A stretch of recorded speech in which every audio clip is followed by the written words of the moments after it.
Serbuan tentara Mongol ke Jawa dipimpin oleh Jenderal Ike Mese. Tentara Mongol datang ke Jawa dengan tujuan menghukum Raja Kertanegara dari Kerajaan Singasari yang melukai dan memotong telinga Mengci, yaitu duta kekaisaran dinasti Yuan. Mengci dihinakan oleh Raja Kertanegara karena Kubilai Khan dengan sombongnya mengirimkan surat kepada Raja Kertanegara agar Singasari mengaku takluk pada Mongol. Tindakan Kertanegara terhadap utusan Mongol ini merupakan tantangan perang dari Singasari pada Kubilai Khan. Oleh karena itu, Kubilai Khan selaku pendiri dinasti Yuan menerjunkan pasukannya untuk menyerbu Jawa. Dalam rangka melakukan penyerbuan ke Jawa, Kubilai Khan mengangkat Ike Mese sebagai panglima perangnya. Sementara jumlah total pasukan Mongol yang dikerahkan untuk menyerang Jawa berjumlah 30.000 orang pasukan. Kedatangan pasukan Mongol ke Jawa ternyata sia-sia, sebab kerajaan Singasari telah hancur dikalahkan oleh Jayakatwang. Kedatangan Ike Mese beserta pasukannya ke Jawa dimanfaatkan oleh Raden Wijaya. Ia berdalih sebagai penerus Kertanegara dan bersedia menyerahkan diri kepada Kubilai Khan asalkan terlebih dahulu dibantu mengalahkan Jayakatwang.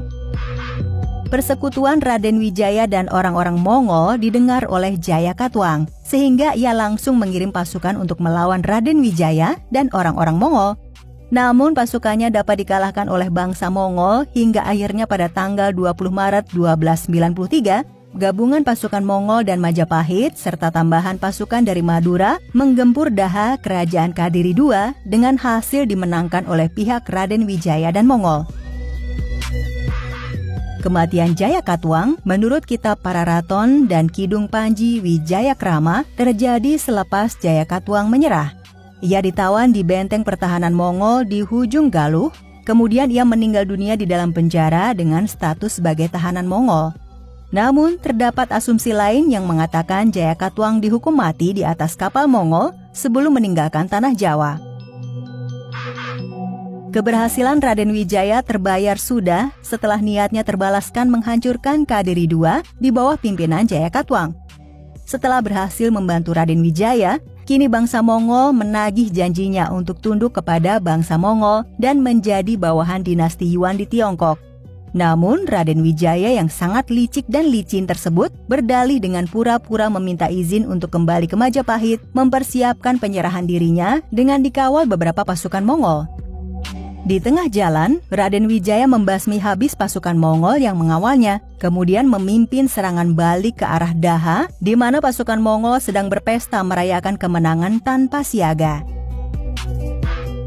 Raden Wijaya membasmi sebagian pasukan Mongol yang dalam keadaan tidak siap.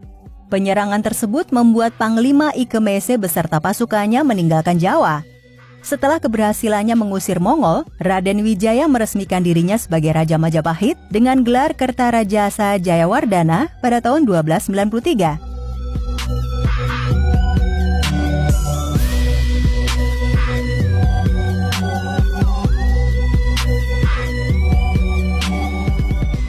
Menurut naskah Yuanxi, pasukan Mongol yang diterjunkan ke Jawa merupakan gabungan pasukan dari Fujian, Jiangxi, dan Huguang. Datang ke Jawa dengan menaiki 1.000 kapal dengan perbekalan yang cukup untuk 1 tahun. Adapun para pimpinan petang diserahkan pada 3 orang panglima, yaitu Panglima Shibi dari Mongol, Ike Mese dari Uighur, dan Guaxing dari Tiongkok. Pasukan Mongol diambil dari daerah Tiongkok Selatan yang dicocokkan dari pakaian perangnya yang ringan dan tipis, sesuai dengan kondisi cuaca Jawa yang tropis. Selain pakaian sebagai tameng, pasukan Mongol juga dilengkapi dengan busur, perisai, tombak, meriam, dan kapak. Dalam kapalnya, pasukan Mongol juga difasilitasi kuda.